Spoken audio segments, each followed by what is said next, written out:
പ്രിയപ്പെട്ട സുഹൃത്തുക്കളെ, തിരുവനന്തപുരത്തെ CPM-ന്റെ ചരിത്രം എടുത്ത് പരിശോധിച്ചാൽ ഒരിക്കലും നമുക്ക് കെ അനിരുദ്ധൻ എന്ന് പറഞ്ഞ നേതാവിനെ മറക്കാൻ കഴിയില്ല. CPM-ന്റെ തിരുവനന്തപുരത്തെ ചരിത്രത്തിൽ ഏറ്റവും കൂടുതൽ തല ഉയർത്തിപ്പിടിച്ച് നിൽക്കുന്ന നേതാവ് ആരാണെന്ന് ചോദിച്ചാൽ അത് കെ അനിരുദ്ധനായിരിക്കും എന്നുള്ള കാര്യത്തിൽ ഒരു തർക്കവുമില്ലെന്നും പഴമക്കാർ പറയും. പിന്നെ തിരുവനന്തപുരത്ത് നിന്ന് പ്രധാനപ്പെട്ട പല നേതാക്കന്മാരും ഉണ്ടായിട്ടുണ്ട്. ഇപ്പോൾ പെരപ്പൻകൂട് മുരളിയുണ്ട്, അല്ലെങ്കിൽ കാട്ടായിക്കോണം ശ്രീധരൻ, അവരൊക്കെ ഉണ്ടില്ലെന്ന് പറയുന്നില്ല. പക്ഷേ ഏറ്റവും അതോറിറ്റി ഉള്ള ഒരു വലിയ നേതാവായി എല്ലാ കാലത്തും തലയുയർത്തി നിന്ന ഒരു നേതാവായിരുന്നു കെ അനിരുദ്ധൻ. പോലീസുകാരോടൊക്കെ കൈകാര്യം ചെയ്യുന്നൊക്കെ പോലീസുകാരെ വരെ DYSP വരെയൊക്കെ എടുത്ത് മർദ്ദിക്കുമായിരുന്നു എന്നൊക്കെയാണ് കേൾക്കുന്നത്. അയാളുടെ കീഴിൽ തിരുവനന്തപുരത്ത് പാർട്ടി പ്രവർത്തിച്ചിരുന്ന കാലത്ത് പാർട്ടി ഒരു 100% സമര സംഘടനയായിരുന്നു. അത്രയ്ക്ക് പ്രൗഢോജ്വലമായിട്ടുള്ള നേതൃത്വമാണ് ഈ കെ അനിരുദ്ധൻ തിരുവനന്തപുരത്തെ CPM-ന് പതിറ്റാണ്ടുകളോളം നൽകിയത് എന്ന് നമുക്കറിയാം. അയാളുടെ കീഴിലായിരുന്നു മറ്റുള്ള നേതാക്കന്മാരെല്ലാവരും. കാരണം അത്രയ്ക്കൊരു ആജ്ഞാശക്തിയുള്ള നേതൃപാഠവുമുള്ള സംഘടനാ പാഠവുമുള്ള ഒരു നേതാവായിരുന്നു കെ അനിരുദ്ധൻ. കെ അനിരുദ്ധൻ്റെ മകനാണ് A. Sampath MP, Anirudhan Sampath MP. 2-3-4 പ്രാവശ്യം ആറ്റിങ്ങിൽ നിന്നൊക്കെ ജയിച്ച കെ അനിരുദ്ധൻ്റെ മകനാണ് സമ്പത്ത്. സുഹൃത്ത്, ഇപ്പോൾ വീണ്ടും കെ അനിരുദ്ധൻ ചർച്ചയിൽ വന്നിരിക്കുന്നു. എന്താ കാരണം?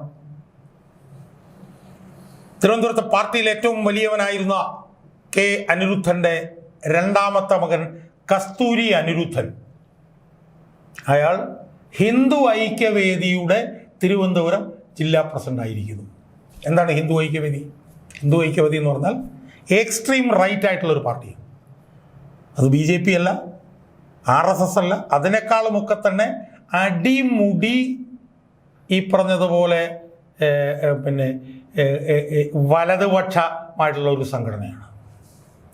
BJP-യെക്കാളും RSS-നെക്കാളും ഒക്കെ തന്നെ ഹിന്ദുത്വം നിറഞ്ഞു നിൽക്കുന്ന, ഹിന്ദുത്വം നിറഞ്ഞ് തുളുമ്പുന്ന, ഹിന്ദുത്വം കൊണ്ട് വിങ്ങി നിൽക്കുന്ന ഒരു സംഘടനയാണ് ഹിന്ദു ഐക്യവേദി.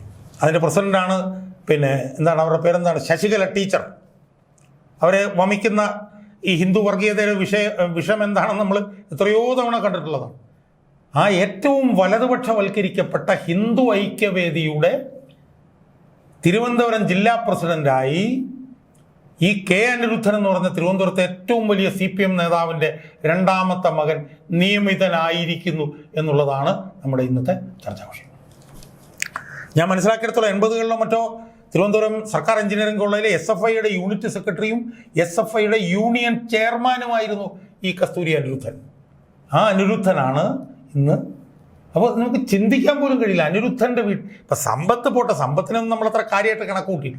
അനിരുദ്ധൻ്റെ വീട്ടിൽ നിന്ന് അനിരുദ്ധൻ്റെ മകൻ ഏറ്റവും വലതുപക്ഷവൽക്കരിക്കപ്പെട്ട, ഇപ്പോൾ BJP ചേർന്നു എന്ന് പറഞ്ഞാൽ പോലും വേണം നമുക്ക് വിശ്വസിക്കാം. പക്ഷേ ഏറ്റവും കൂടുതൽ വർഗീയ വിഷം ചീറ്റുന്ന ഒരു സംഘടനയുടെ തിരുവനന്തപുരം ജില്ലാ പ്രസിഡന്റായിരിക്കുന്നു എന്ന് ഉള്ള വാർത്തയാണ് ഞെട്ടലോടുകൂടി നമ്മൾ കേട്ടത്. ഞാൻ കഴിഞ്ഞ ദിവസം അയാളുടെ ഒരു ഇൻ്റർവ്യൂ ഞാൻ കണ്ടു.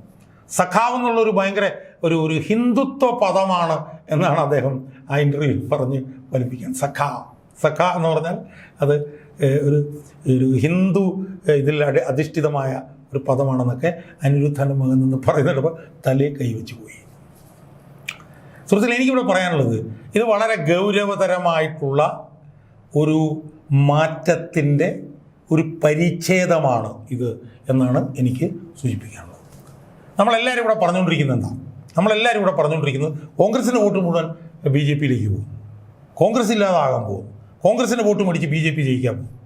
BJP-ക്കാരുടെ നേതാക്കന്മാർ പൊട്ടന്മാർ തന്നെ പറയുന്നത് അടുത്ത തവണ പിണറായി വിജയൻ വരും, കോൺഗ്രസിൻ്റെ വോട്ട് മുഴുവൻ BJP-യിലേക്ക് പോകും, BJP പ്രതിപക്ഷമാവും, കോൺഗ്രസ് തീരും എന്നൊക്കെയാണ് ഈ BJP-യുടെ നേതാക്കന്മാരും ഈ പിണറായി വിജയൻ ഉൾപ്പെടെയുള്ള ആളുകളുമൊക്കെ ഈ സ്വപ്നം കാണുന്നത്.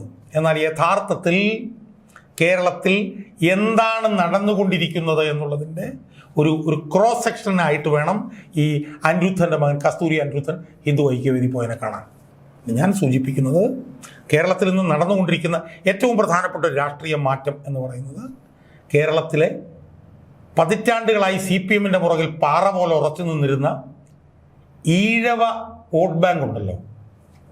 നമുക്കറിയാമല്ലോ, കേരളത്തിൽ ഒരു 40-45% മേലെ ഈഴവർ, 29% മുസ്ലിങ്ങൾ, 18% ക്രിസ്ത്യാനികൾ. ഇതാണല്ലോ ഉണ്ടായിരുന്നത്. ആ 40-45% ഈഴവ വോട്ട് ബാങ്കിൽ 90% വർഗാടിസ്ഥാനത്തിൽ CPM-ന്റെ പുറകിൽ നിൽക്കുന്നത്. അങ്ങനെയാണല്ലോ CPM ഈ തെരഞ്ഞെടുപ്പ് ജയിച്ചുകൊണ്ടിരിക്കുന്നത്. ആ CPM-നെ പതിറ്റാണ്ടുകളായി CPM-ന്റെ പുറകിൽ ഉറച്ചു നിൽക്കുന്ന ആ 40-45% വരുന്ന ഈഴവ വോട്ട് ബാങ്കിൽ BJPക്കും സംഘപരിവാറിനും ഹിന്ദു ഐക്യവേദിക്കും RSSനും അനുകൂലമായി ഉണ്ടായിക്കൊണ്ടിരിക്കുന്ന അതിഭീകരമായിട്ടുള്ള വിള്ളലിൻ്റെ ഒരു ഉദാഹരണമാണ് ഈ കസ്തൂരി അനിരുദ്ധൻ്റെ ഹിന്ദു ഐക്യവേദിയിലേക്കുള്ള മാറ്റം. അത് CPM-കാരെ കണ്ണടച്ചിരിക്കും, അവന്മാരെ അനുഭവിച്ചോളൂ. നമ്മളൊന്ന് ആലോചിച്ച് നോക്കിയാൽ 2024 തെരഞ്ഞെടുപ്പ് നിർത്തേ, ലോക്സഭാ തെരഞ്ഞെടുപ്പ്. 2024 ലോക്സഭാ തെരഞ്ഞെടുപ്പിൽ ചിലപ്പോൾ തൃശ്ശൂർ കുറച്ച് കോൺഗ്രസ്സുകാർ വോട്ട് സുരേഷ് ഗോപിക്ക് പോയി കാണും. പക്ഷേ നമ്മൾ ധർമ്മടം മുതൽ തിരുവനന്തപുരം ആറ്റിങ്ങൽ വരെ എടുത്തു കഴിഞ്ഞാൽ CPM-ന്റെ വോട്ടറിൽ 90% BJP-യിലേക്ക് പോയത്. കണ്ണൂരിൽ BJP-യുടെ വോട്ട് വർദ്ധിച്ചില്ലേ? ധർമ്മടത്ത് BJP-യുടെ വോട്ട് വർദ്ധിച്ചില്ലേ? പയ്യന്നൂരിൽ BJP-യുടെ വോട്ട് വർദ്ധിച്ചില്ലേ? മട്ടന്നൂരിൽ BJP-യുടെ വോട്ട് വർദ്ധിച്ചില്ലേ? അവിടെ നിന്ന് ഇങ്ങോട്ട് വന്നിട്ട് ആലപ്പുഴയിൽ എന്താ സംഭവിച്ചത്? 2 ലക്ഷത്തോളം വോട്ട് ശോഭാ സുരേന്ദ്രൻ പിടിച്ചില്ലേ? അതിൽ 90% CPM-ന്റെ വോട്ടല്ലായിരുന്നു സുഹൃത്തുക്കളെ. ഇനി ആറ്റിങ്ങലിലേക്ക് വന്നേ. ആറ്റിങ്ങലിൽ അടിമുടി ആദ്യ അവസാനം ഈഴവർ മാത്രമല്ലേ ഉള്ളൂ. അവിടെ വി മുരളീധരൻ നടത്തിയ കുത്തനെയുള്ള കയറ്റം, ആ കയറ്റത്തിൽ 90% വോട്ട് വി മുരളീധരൻ മറഞ്ഞത് എവിടുന്ന? CPM-ൽ നിന്നല്ലേ മറഞ്ഞത്.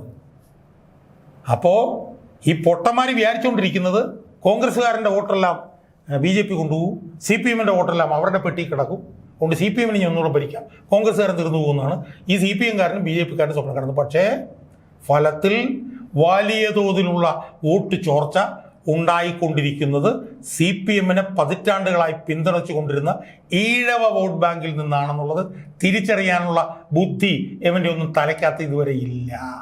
CPM-ൽ നിന്ന് വലിയ തോതിൽ വോട്ടുകൾ BJP-യിലേക്ക് മറിഞ്ഞുകൊണ്ടിരിക്കുകയാണ് അടിത്തട്ടിൽ തന്നെ. അതിന് 2 കാരണങ്ങളുണ്ട്, അതും കൂടെ നമ്മൾ മനസ്സിലാക്കണം.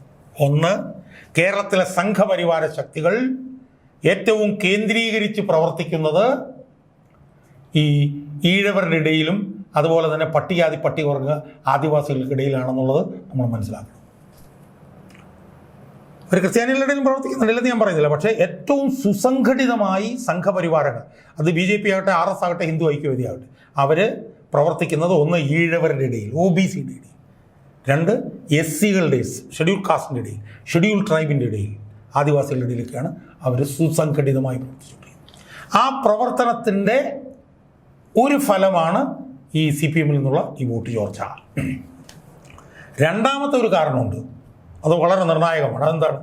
പിണറായി വിജയനെ പാഠം പഠിപ്പിക്കാൻ BJP-ക്ക് വോട്ട് ചെയ്താലും കുഴപ്പമില്ല എന്ന് CPM-കാർ തീരുമാനിച്ചിട്ടുണ്ട്. അതാണ് ആലപ്പുഴയൊക്കെ നമ്മൾ കണ്ടത്. ആലപ്പുഴയിൽ 2 ലക്ഷം വോട്ട് ശോഭാ സുരേന്ദ്രന് കിട്ടിയത് നല്ല പങ്കും അതാണ്. പിണറായി വിജയനെ പാഠം പഠിപ്പിക്കാൻ BJP-ക്ക് വോട്ട് ചെയ്യാം എന്ന് CPM-കാരൻ തീരുമാനിച്ചിട്ടുണ്ട്. അത് ധർമ്മടത്ത് ചെയ്തിട്ടുണ്ട്, മട്ടന്നൂർ ചെയ്തിട്ടുണ്ട്, പയ്യന്നൂർ ചെയ്തിട്ടുണ്ട്, ആലപ്പുഴ ചെയ്തിട്ടുണ്ട്, ആറ്റിങ്ങൽ ചെയ്തിട്ടുണ്ട്, തിരുവനന്തപുരത്ത് ചെയ്തിട്ടുണ്ട്, എല്ലായിടത്തും ചെയ്തിട്ടുണ്ട്. എന്ന് പറയുമ്പോൾ BJP-ക്ക് വോട്ട് ചെയ്യാനുള്ള ചളിപ്പുണ്ടല്ലോ, അത് CPM-കാരൻ അങ്ങോട്ട് മാറിക്കഴിഞ്ഞു. അപ്പം ഈ 2 കാരണം കൊണ്ടാണ് CPM-ൽ നിന്ന് വോട്ട് അങ്ങോട്ട് മാറുന്നത്. ഒന്ന്, സുസംഘടിതമായി അവർ ഈ സംഘപരിവാരങ്ങൾ അവരുടെ അധികാരമൊക്കെ ഉപയോഗിച്ചുകൊണ്ട് ഈഴവരുടെ ഇടയിൽ നടത്തുന്ന പ്രവർത്തനം. 2, പിണറായി വിജയന് പണി കൊടുക്കാൻ വേണ്ടിയിട്ട് CPM-ന്റെ അണികൾ BJP-ക്ക് ചെയ്യുന്ന വോട്ട്.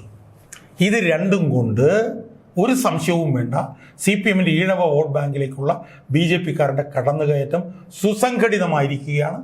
അതിൻ്റെ പ്രതിഫലനം എന്നുള്ള നിലയിലാണ് ഈ അനിരുദ്ധൻ കസ്തൂരി അനിരുദ്ധൻ ഹിന്ദു ഐക്യവേദിയിലേക്ക് പോയിട്ടുള്ളത്. ഇതൊരു ട്രെൻഡാണ്. അതുകൊണ്ട് ഒരു കാരണം ഉറപ്പിച്ച് ഞാൻ പറയാം, അടുത്ത തെരഞ്ഞെടുപ്പിൽ BJP ഏറ്റവും കൂടുതൽ നേട്ടമുണ്ടാക്കാൻ പോകുന്നത് CPM കേന്ദ്രങ്ങളിലായിരിക്കും. അതാണ് 2024 നമ്മൾ കണ്ടത്. 15% വോട്ടിൽ നിന്ന് 19% വോട്ടായിട്ട് അവർ കൂടിയിട്ടുണ്ടെങ്കിൽ അതിൽ 90% CPM-ൽ നിന്നാണ് പോയിട്ടുള്ളത്. അപ്പോൾ അതുകൊണ്ട് അടുത്ത തെരഞ്ഞെടുപ്പിൽ അവർ നേട്ടം ഉണ്ടാക്കാൻ പോകുന്നത് CPM കേന്ദ്രത്തിലായിരിക്കും. അവിടെ നിന്നായിരിക്കും 3-4 സീറ്റ് അവർക്ക് കിട്ടാൻ പോകുന്നത്. എന്ന് മാത്രമല്ല, എത്രയോ CPM നേതാക്കന്മാർ ഇടനില CPM നേതാക്കന്മാർ അതിനകത്തേക്ക് പോയിട്ടുണ്ട്. ഇപ്പോൾ മാറല്ലൂർ ഒരു പഞ്ചായത്ത് പ്രസിഡന്റ് ഉണ്ടായിരുന്നു, 20-30 വർഷമായിട്ട് CPM-ന്റെ പഞ്ചായത്ത് പ്രസിഡന്റ് ആയിരുന്നു. ഇപ്പം BJP-യുടെ സംസ്ഥാന കമ്മിറ്റിയിലിരിക്കുകയാണ്. വെള്ളനാടുള്ള CPM-ന്റെ ഒരു പ്രധാനപ്പെട്ട നേതാവ് ഉണ്ടായിരുന്നു, ജില്ലാ കമ്മിറ്റിയിലൊക്കെ ഉണ്ടായിരുന്നു, അയാൾ BJP-യിലിരിക്കുകയാണ്. അങ്ങനെ എത്ര നേതാക്കന്മാർ. അപ്പോൾ അതുകൊണ്ട് CPM-കാരനും BJP-കാരനും സ്വപ്നം കാണുന്നത് കോൺഗ്രസ് തീരും, BJP വളരും എന്നാണ്. BJP വളർന്നേക്കാം, ഇല്ലെന്ന് ഞാൻ പറയുന്നില്ല. പക്ഷേ അത് വളരാൻ പോകുന്നത് CPM-ന്റെ പോക്കറ്റിൽ നിന്നുള്ള വോട്ട് കൊണ്ടായിരിക്കും എന്നുള്ള കാര്യത്തിൽ ആരും തർക്കവുമില്ല. വ്യാപകമായി അടിത്തട്ടിൽ CPM-ന്റെ വോട്ട് BJP ചോർത്തിക്കൊണ്ടു പോവുകയാണ്. അതിൻ്റെ ഒരു പ്രതിഫലനമാണ് തിരുവനന്തപുരത്തെ CPM-ന്റെ ഏറ്റവും സമുന്നത നേതാവായിരുന്ന അനിരുദ്ധൻ്റെ രണ്ടാമത്തെ മകൻ കസ്തൂരി അനിരുദ്ധൻ്റെ ഹിന്ദു ഐക്യവേദിയിലേക്കുള്ള മാറ്റം എന്ന് കാണണം എന്നാണ് എനിക്ക് എൻ്റെ പ്രേക്ഷകരെടുത്ത് സൂചിപ്പിക്കാറുള്ളത്.